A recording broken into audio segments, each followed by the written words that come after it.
Hello, everyone. Welcome to the Try to Hit the Pool podcast. I'm here with Georgina.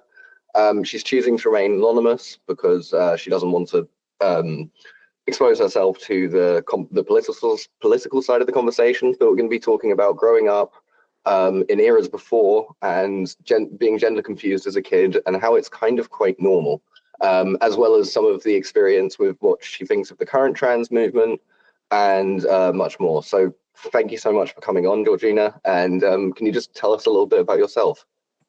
Yes, hello, Sasha. My name's Georgina. I was born in 1956, so I'm 69, and I grew up in a very happy. I had a very happy childhood, but I just wanted to be a boy, and I believe that if I was growing up now, I would have been steered towards hormonal treatment as before I even reached puberty. And puberty started when I was about 9, which was very distressing for me. But that's it, really. I just wanted to be a boy. And well, can we explore that a bit more? What was it about being a boy that you've kind of attracted you to being it? And was something that you saw with other girls around your age at the time, or was it quite unique to you? Well, I think no. I didn't really know anybody else who was like me, but I don't think it was unusual. I grew up obviously in the 60s when there was a sort of hangover that girls had to be ladylike, and I didn't want to be ladylike. I've still got a very sort of masculine side, if you like. I just was attracted by, I just thought that the boys had more fun. And so I was going to be a boy. What does that mean? Like, do you mean more like active stuff, like traditionally kind of boys' hobbies, or what do you mean by boys having more fun? I never did. My parents were very sensible, but a lot of girls were expected to wear skirts and things, which I found very inhibiting. So I just found their lifestyle and the way they were treated probably by society was more to my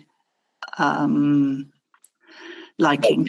Yeah, because actually that's an interesting thing to explore, because back then I think there obviously was a huge case to be made that, you know, women were treated unfairly. And do you think that the society now is really the same for girls growing up in that sense? I think that we have a much more sensible approach to, for example, girls' clothes. I think that for the most part, I think people are more accepting of daughters, or fathers are more accepting of daughters than they were of their sons. Although I have to say, my father, we had a very close relationship, and I don't think he ever thought, oh gosh, I wish she was a boy. But then he had 2 sons anyway. I think, sorry,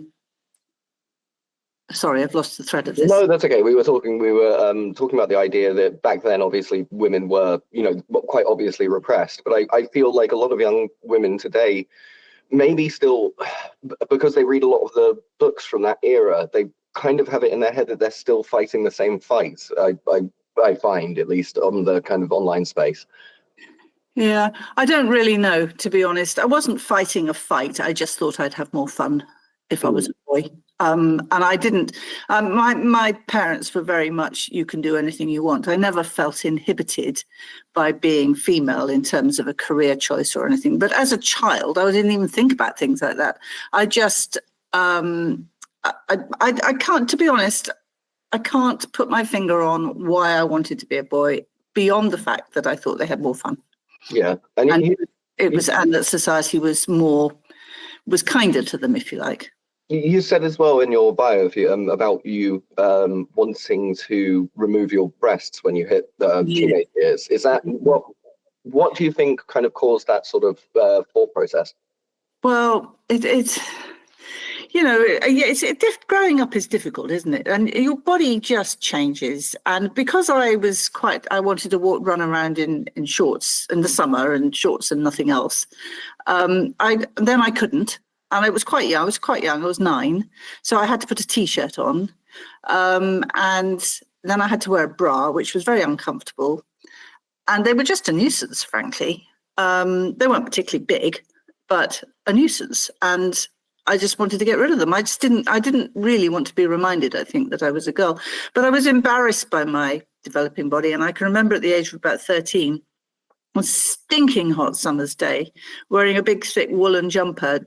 We went for a walk just to cover up, really. I just hated it. It's funny you say that, because a lot of female transitioners now, that something I heard a lot kind of anecdotally is wanting to be topless on a beach. And do you think that like the male gaze that I guess women suddenly get at that age plays a part in all of this? Well, it didn't for me, but then I went to an all-girls school, so I didn't have much contact with boys, if I'm honest. And I wasn't conscious of men looking at me. So I can't relate to that. I think that there is far too much pressure on all children these days to sort of become sexually active and to look at members of the opposite sex in a way that makes other people feel uncomfortable. But I can't really comment from my own experience. So am I right in thinking for you it was like practicalities mostly? Yes, just a dislike of what was happening to my body, I think, really. Yeah. And so I guess that we kind of, how did your parents react to these sort of comments and things at the time?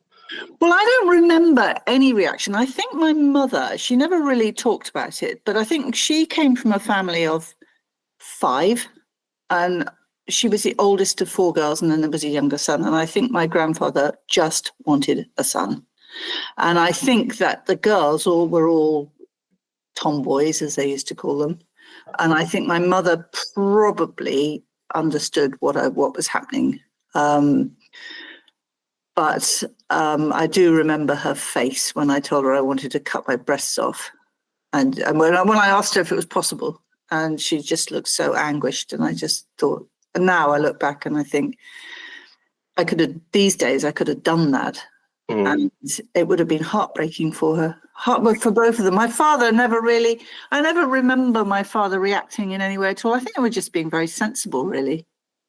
And yeah, that was, they just accepted me as I was, really. Well, it's just, I mean, I think it's just horrific that now people say that sort of thing and then they get them to a doctor rather than, saying Absolutely. You're going to grow out of it. Because, it seems like most people from the older generation, they talk about this stuff, and the younger generation seems to think that they didn't go through these problems, but people did. Yeah. Well, I think this is it. I think it was fairly widespread in my day, but it was not. Nobody overreacted to it. I mean, I lost because obviously I shortened my name to George very early on, or my parents probably did that for me, to be fair. But and I lost count of the number of people who said, "Oh, you're like George from Famous Five." But I never read Famous Five myself, so I just knew about it because that's what people said to me. And then I realised, sort of reading with my own children, reading some of the Enid Blyton books, she had quite a few characters in her books that were similar. So I think it was pretty widespread, and I think most children could relate to it. Yeah, it's like a medicalization of kind of just being a tomboy, which is Absolutely. I feel like it's fallen out of fashion. You don't really hear it much anymore. No, nobody talks about tomboys anymore. It's almost the wrong thing to say, Yeah. I can't think of the word I need, but it's as you say, out of fashion to talk about them as in that way. It's because, as you say, it's grave danger of being medicalized. It's a lot of people, I think, have been fear of it's people don't really know what to do, and they've been presented with this idea that there's a fix to something that's it's just a kind of ordinary part of, especially young girls' life. I mean, it's not unusual at all. So as you're not, I find the fact that you're not politically active in all of this that much really interesting. And what impact of kind of all of this stuff been in your day-to-day life that you've seen? Well, I get very frustrated, and I want to scream at people. And scream is the wrong word, but I just want to say, please don't mutilate yourself. Please, please, please, just allow yourself to grow up and see how you feel when you're 25, because I think 18 is too young. I mean, I think a lot of girls who felt that way as a child at 18 will still be sort of questioning themselves. But I just think the whole concept of giving people drugs sets them on a path.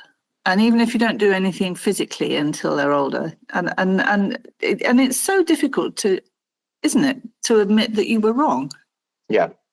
Yeah, and if you've made those decisions and you've already gone through with some stuff, it's going to be even harder. Yeah, absolutely. I think what people miss about a lot of this is fully detransitioning. If someone's gone through with it, is there's not going to be a huge amount of them, because once you've gone through with it, there's not really much of a path back. Absolutely, but I look around at society and I think, why are we doing this to our children? And so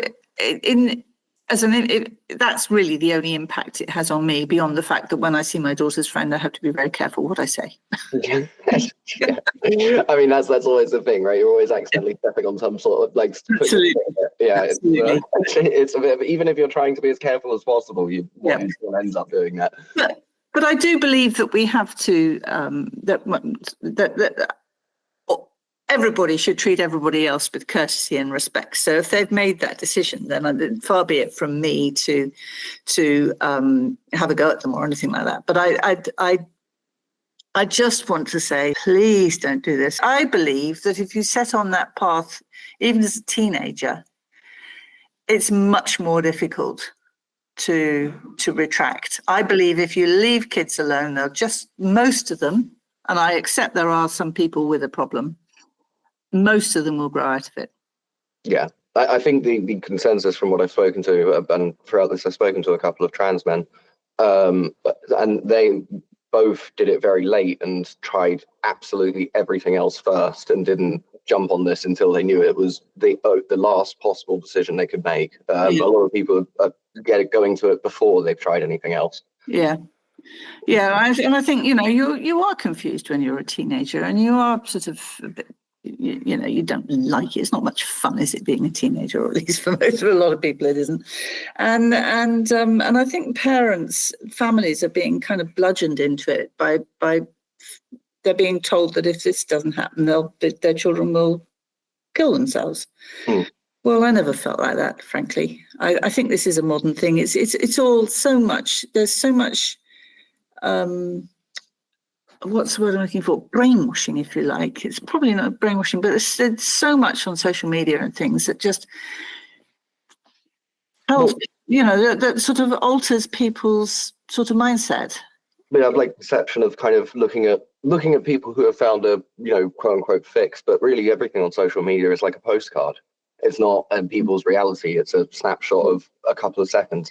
Absolutely, and and then to put the idea in somebody who's struggling a bit socially and mentally and everything, maybe struggling at school, put into their minds that if perhaps they could be trans, and if they don't follow it up, they might be so unhappy they would commit suicide, and all of a sudden, they'll think, oh well, maybe, and they start. I don't know. I don't really understand the human mind that much, but all I know is that was never an issue for me, and I grew out of it, and I think most people would if they were allowed to. But no, I agree. I mean, I'll kind of cover it a bit, but why do you feel there's a rise in it in that sense? Do you think it's mostly social media or what? I think it's, honestly, for want of a better word, I think it's fashion. It's a fashion. And I think it's a fashion that's sort of come about because it's possible, or at least they think it's possible. Personally, I don't think anybody is likely to be any happier if they mutilate their body and take hormones for the rest of their life. It's not going to solve any underlying problems unless you are a member of the tiny majority that genuinely feels that they. But then why would you change your body? I mean, you can behave how you want. Why do you have to have surgery? I just don't understand it. I think as well, what people miss is teenagers are quite introspective in that they're trying to work themselves out. But as you get older, you start to focus more on the external because the external matters more. Yeah. And then you tend to just kind of exist in the world. You don't really think about who you are every day. Absolutely. Absolutely. But I bet you think about who you are every day if you've changed or attempted to change gender. Yeah, well, that's it. That's the identity that you've kind of chosen. So what do you think the best thing we could do for you? Kind of, again, you said it already, but we'll go over it again. Is what do you think the best thing we could do for young people experiencing this sort of distress? Well, I think I think just they just need to understand that this is quite a normal thing to go through, and that growing up is scary, but it's not scary when you get there. And that as your mind and your body develops, you sort of grow into yourself. And I can't say it any differently from that, really. I just think one of your questions was, what would you say to your younger self? Yeah. But I would have to be my younger self growing up today, as opposed to my younger self growing up in the 60s, because I was quite happy in the 60s, and I think I knew where I was going. And but if I was growing up today, and I would say, please just be yourself, and don't worry about growing up, and because you will grow into it, and don't do anything irreversible. Just leave it.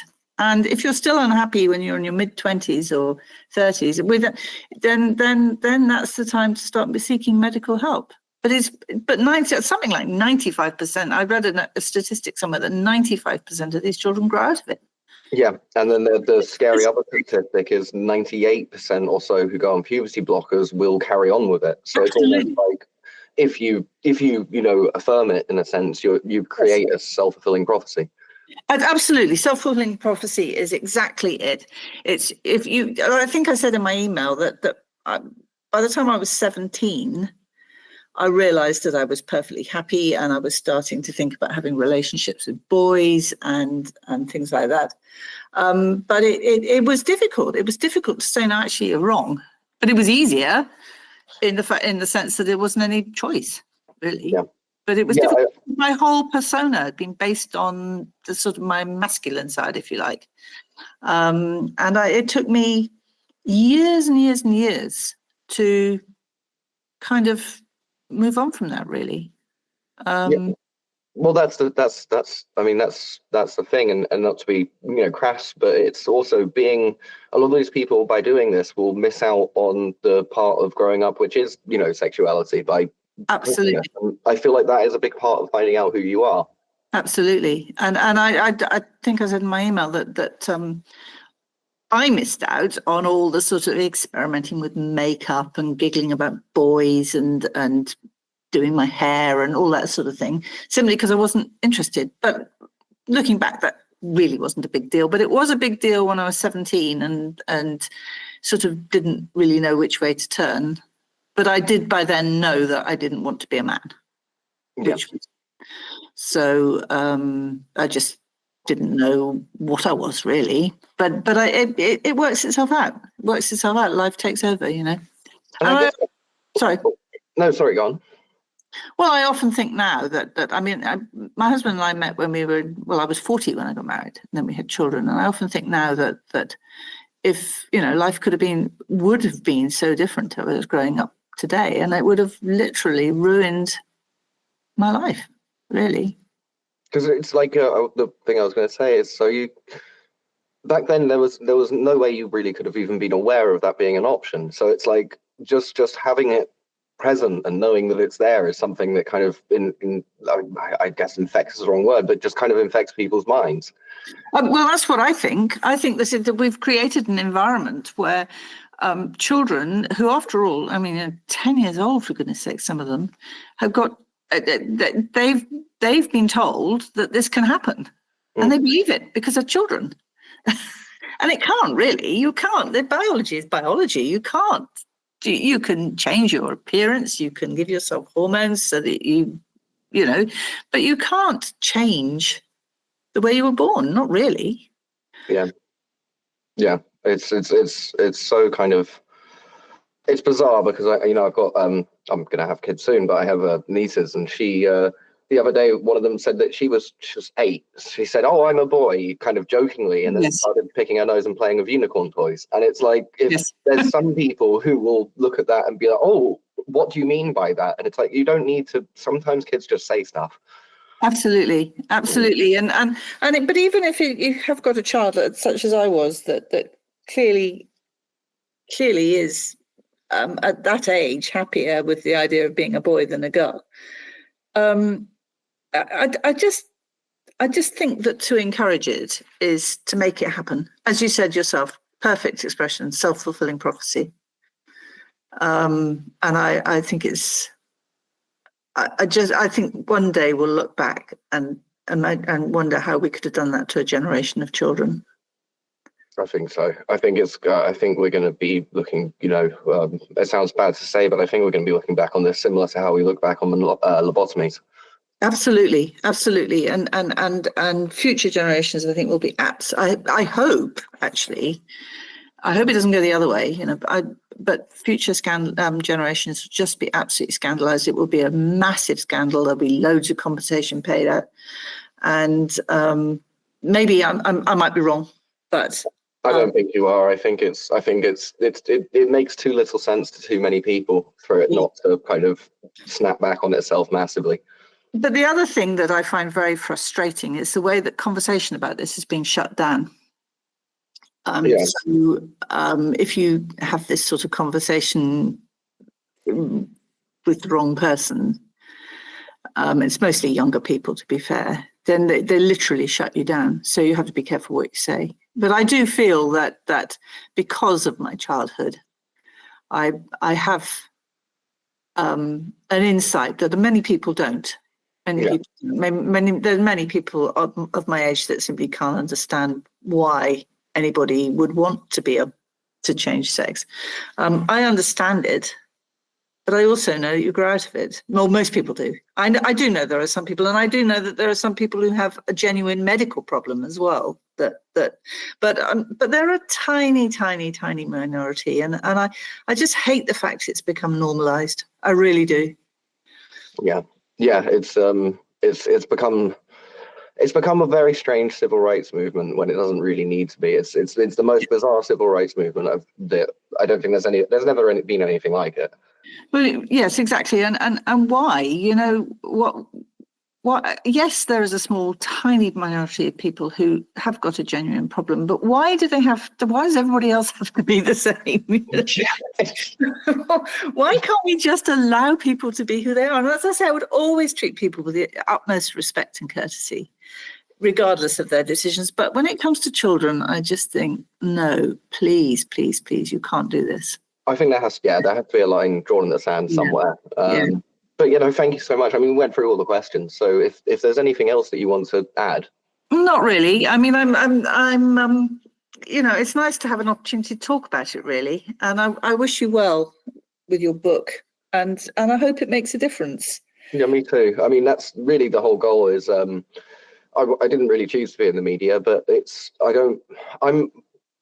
despite what people might think, I'm actually a very private person. Yeah. And all of this stuff that happened, I was like, right, well, if they're going to write stories about me and the sensational stuff, I may as well write a book that actually has some good information in it for people. Yeah. So I think it's amazing. I think it's amazing what you're doing. And I really do wish you well, because I think that somewhere the conversation has got to start that this is neither normal nor natural.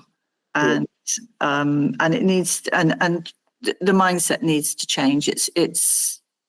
I cannot understand how it's got this far.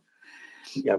And also that you just need to accept that it is having an impact on other people, because I think so many people just think, oh, it's just about letting people live their lives. It's not as simple as that. It's when you really jump into it, it gets really complicated, because it is impacting other people's lives. Absolutely. I just can't even begin to imagine what the families of some of these children are feeling. They're expected to be supportive, and yet they've got a child that's doing the most dreadful things to themselves, and there's no way back from it, really. Yeah. And I just think, just don't do anything irreversible. That would always be my advice, is just please don't do anything irreversible. But there you go. No, thank you so much, and I really appreciate your time.